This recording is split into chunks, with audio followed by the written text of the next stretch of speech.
Once again, good morning. Today is the feast of Saint Ignatius of Antioch, and there are a lot of theories, that Saint Ignatius was one of the 72 disciples of Jesus no nga gipadala ni Kristo nga tagtagorha tong 72 ka tinun-an. And they believe that Saint Ignatius was one of those. And Saint Ignatius was also a bishop, in fact. Usa siya ka obispo tungod kay he was one of the disciples sa mga apostoles. I forgot the name of the particular apostle na tinun-an siya. And in fact, it was Saint Ignatius ang unang nigamit sa term nga Catholic. Okay? Ang famous quote nga kuan ni Saint Ignatius, matod pa niya nga, "For where the bishop is, there the Catholic Church is also." No? Ang uban ilanang gitangtang ang word nga Catholic, no? Pero kung tan-awon nimo ang original nga manuscripts, no, ang giingon gid ni Saint Ignatius nga, "For where the bishop is, there the Catholic Church is also." Kung asa ko no ang obispo, diha na ako na po diha ang simbahan. Okay? But ang atong ebanghelyo karon no is a continuation sa pagpangasaba ni Ginoong Hesukristo sa mga Pariseo, no? So medyo taas-taas gid ning ihang gitawag nga pagpangasaba kanila, no, pero nasayot ta nga ang pagpangasaba ni Kristo, no, ug iyang pagbadlong uban niyang gugma, no, gibadlong niya mga Pariseo tungod sa ilang pagkahipokrito. Okay? And we know that the truth hurts. Nasayod ta nga sakit gyud ang kamatuoran. No, mo na nga gisulti ni Kristo sa mga Pariseo ang kamatuoran nga diretso o walay kahadlok niya kining gisulti kanila because he wants the Pharisees to open their minds about their pretensions and them being double standard. Gusto niya nga maabre ang hunahuna sa mga Pariseo tungod sa ilang pagka-hipokrito, no? When somebody corrects us and tells us or tells negative things about us, let us accept it as a constructive criticism and let us look at it on a positive way. Kung naa gani mo correct nato, no? Or musulti og kanang negatibo nga mga butang bahin sa ato, no, labi na kung ikorekta, dili ta ngay masuko, kundili isip nga mga hamtong nga mga Kristohanon, ato ning tan-awon nga kanang gitawag nato nga constructive criticism. Lahi maning criticism nga kanang purely nga gisaway ka, tungod kay trip lang niya manaway nimo. Okay? Pero naapay gitawag nga constructive criticism nga gisulti na sa imo aron para sa imong kaayuhan ug aron nga mo improve ka. Okay? Tanaw nato ni sa positibo nga paagi, no? Where we can learn and further improve, no? Atong tanaw ni nga pamaagi ni nga makakaton ta og mo improve ta, no? Kay kung atong sirad-an atong pangunahuna sa gikan sa mga ingana, no? It's like saying that we do not want to improve. Kay kung sirado ang atong kasing-kasing unahuna sa pagdawat niya ng mga butanga, especially mga correction, sama ra nga niingon ta nga dili ta gusto nga mag-improve. Okay? And those who do not want to improve and those who refuse correction would never become better. Katong nagdumili sa pagpalambo no, sa ilang kaugalingon, og labos sa tanan, katong nagdumili sa pagbadlong, katong mga dili gusto badlongon, okay, dili gid sila mahimong mga maayong mga tao. Okay? Di na sila mulambo sa ilang kaugalingon. Ngano man, kay di na ra sila kutob. And why do people get angry when someone corrects them? Nganong masuko man ang tao kung naay mo correct sa ila or mo correct ka nato tungod kay matandog man ang atong garbo. no?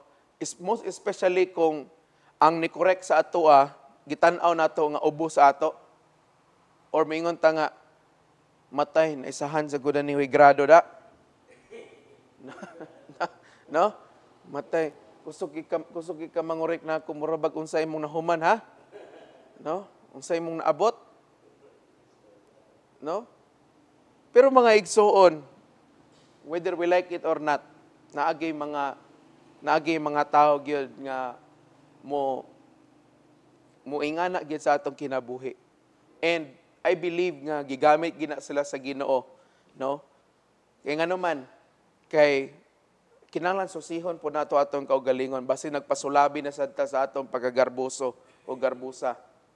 Mao bitan ingos Biblia gamiton sa Ginoo ang mga dili maalamon aron pakaulawan kuno ang mga maalamon. No, tan-awa ang gihimo sa Ginoo sa kinabuhi sa mga apostoles, no, mga ordinaryo nga mga tao, naay kawatan, naay kaning konseptahan ng igahig ulo, ug uban nagkalay klase-klase. Mga dili po kumingon nga dili to sila mga graduhan kay ang mga apostoles, no, memoryado man nila ang balaod. Unya dili ka mamahimo nga kahibaw ka sa balaod kung wa ka mag-eskwela. Nag-eskwela to sila pero dili ing anak kataas ang ilang pag-eskwela. Pero tanawa nimo sila, no? Sila ang gigamit sa Dios, no? Nga nahimo sila karong bantugan ang mga apostoles, no? Nahimo silang bantugan nga mga tao. Ano man kay aron, no? Aron gigamit sila sa Ginoo, aron pakaulawan ang mga tao nga nasubrahan silang kaugalingon. Tanawa mga apostoles, kinsay lang gipangatubang labi na sa tanawa ng libro sa mga buhat sa mga apostoles. Si Pedro ug si Pablo, mga atubang sila sa ni Nero, no? Atubangon nila sa Nero. Pakaulawan nila. Mo to basaha ang Acts chapter 4 verse 32 nang nagpangutanay ang mga taga Roman government nga kinsa man ni mga tawhan nga wa man ni mga grado pero nganong iani man sila mo istorya, no? Let us remember that nobody is perfect. Atong intiman-an nga walay perpekto nato. Gawas lang gyud kung perpekto ang imong dagnay, no? We all have our own flaws o shortcomings. Tagsa-tagsa ka nato natay mga kaugalingon nga mga apan o mga sipyat sa atong kinabuhi. We are all subject to our weaknesses. Pwede tang kada usa nato, no? Anytime pwede ta mapakyas. Pero what is important is we accept corrections and we make it as our reference point for us to become better. Okay? Ang pinaka-importante lang nga kung naay mo correct nato, no? Dawato nato ni. Ato ning tan-awon nga pamaagi nga maka-improve ta sa atong kaugalingon, no? Kay dili jud ta mag-improve, no? Kung kada na lang naay mo suggest og correction sa atong kontrahon, no? Atong masuko din ta dayon. Unsa may imahe ana sa ato nagpaila lang na nga mga garbuso kita nga mga tao. Kay di mata mo dawat og correction, no? Tanawa ng tao nga dili magpa-correct, dili magpabadlong, no? Nagpabilin nga gahi ang iyang ulo. And at the same time, stagnant gid na siya, no? Pero tanawan ng tao nga mapaobsanon nga mudawat og correction. Gamiton niya ang correction, no? Aron pag-improve sa iyang kaugalingon. Angat gid siya, mo asinso gyud. No? Let us therefore always be humble. No? Tanawa ang mga Parisiyo kung mapaobsanon lang sila, kung namati lang sila sa mga gisulti ni Jesus, kining sa mga milabay nga adlaw, kato mga pagbadlong ni Jesus. Okay? I'm sure, magamit nila aron pag makita nila ilang kaugalingon nga halabitaw, no? Mga hipokrito man di ita, mga double standard man dayta. Tanawa ang katapusan nga bersikulo sa atong ebanghelyo. Tungod sa ilang nadungog kang Kristo, nisilaob ang ilang kasuko og nagplano na hinuon sila. No? Nagplano sila og mga pamaagi nga unsaon nila pag nga makabalos sila kang Kristo. Okay? Mao man na ang tao nga kanang koreksyonan nimo niya masuko magdumot na sa imo. No? Dumtan ka na magplano na hinuon nagdaotan batok nimo. Nganuman kay di makadawat sa kamatuoran. Di makadawat kag koreksyonan. Nasamot na ako ang nangurek pod sa iya pod, no? Ubos lagi sa iya ha. Magsakit ging dughan ana sa taong gikoreksyonan. Okay? Let us open to advice. Let us be open to corrections. No? Dapat open ta kanunay kung tambagan ta, ayaw kasuko. No? Og tamanan ginato, wa gi ka matuoran nga dili sakit, no? Nganong masakitan man ta kung makadawat tag kamatuoran? Kay ngano man, kay but pasabot nga nga ang atong gihimo dili dapig sa kamatuoran. Manang pag makadungog tag kamatuoran, man masakitan ta. Kay wala man tas kamatuoran. Mabitay ingon si Kristo, kung kinsa kuno ang muingon nga siya walay sala, iya kuno gi limbungan ang iyang kaugalingon ug ang kamatuoran wala kaniya. No? Tanawan ng tao nga nakasala. Kumprontaha ganin as kamatuoran. Di ba masakitan mo na. Dili oy. Insakto man niya akong gibuhat. Okay? Pero kanang tao nga as kamatuoran, bitaw, dili na masuko. No? Kita pod, no? Kung ang atong gihimo insakto, dapig sa kamatuoran, unsa may ikasuko nato? No? Dili gyud kay kuan na gid na iya, gusto lang gid aniya gid magpasikat gid para ignon nga bright. No? Gusto lang gid kunya pakaulawan. Dili No? Ay gunaw na ingana kay mag-ingana gani mo pangunahuna. Nagunahuna na kagkuan yawanon. Kanay pangunahuna yawanon na siya. Mga labi na kita mga Kristohanon, no? Kita'y manguna ani, no? Di bang kita mga perpekto? Okay? Dapat kada usa nato open ta sa correction. Amen. Dili ta magkuan, dili ta mo ingon nga porket dikon ka na, pari ka na, obispo ka na, dili ka na koreksyonan, no? No? And what kabalo kinsa gamiton sa Ginoo, kinsa mo correct nato, no? Pero dili sa nang pataka pod no nga basta-basta lang kada nga oy kanang kuan oy father kanang dili gito mauto yung mong gihimo lagi urag wagi ko ni angay ato ba ayo pod ana pod naay po insaktong pamaagi sa pagkuan pod pagdeal, no? Pero once we are dealt with it, no? Unas tanan, no? Dili ta masuko kung tinuray nga walay garbo sa atong kasing-kasing. Pero kung naa gani garbo, man matandog jud ka. No? Kay pag matandog ka, ang ending na ma-conscious naman ka. Sige ka conscious na ni noon. Sige labi na pag na atong tao nga nag-correct nimo, magsige ka gunahuna nga be, nabaka si kuan karon, kay ako ra be magbasa karon, masig madungga na sa kuato, makoreksyonan na sa go. No? Ma-conscious na ka.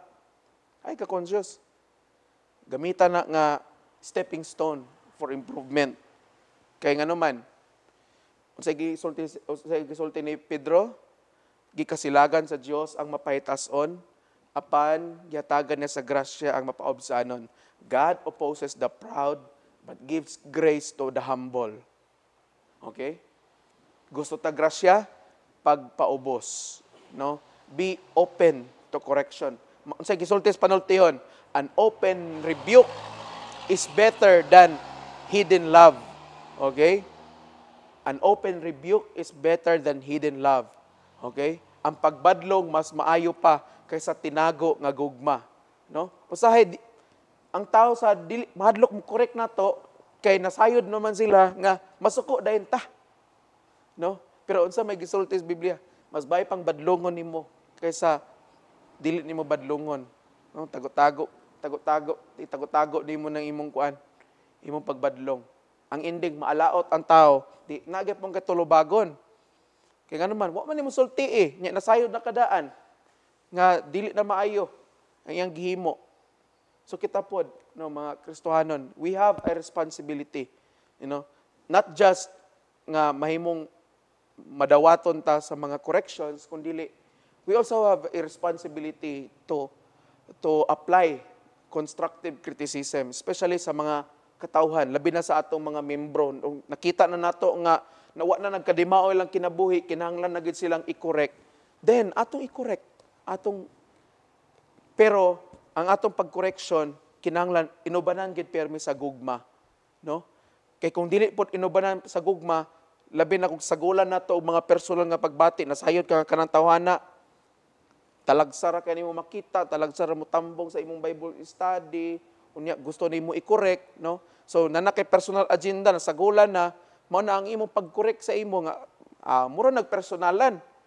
Kaya ang ending anak, kulang na lang moingon ka nga, koy Ginoo ko karon pagpakita og Bible study na unsa kapila na tag sige paghagad og Bible study sa imong balay, sige kag balibad gyud, maimpierno na gid kada na kadugayan kay di nagigsugot. Wa na. Nasagulan na sa personal. Pero kung ubanan ginato sa gugma, no? Dili na to sagulan sa atong kaugalingon nga mga agenda. It's always ang tumong sa tanan is love. Please stand.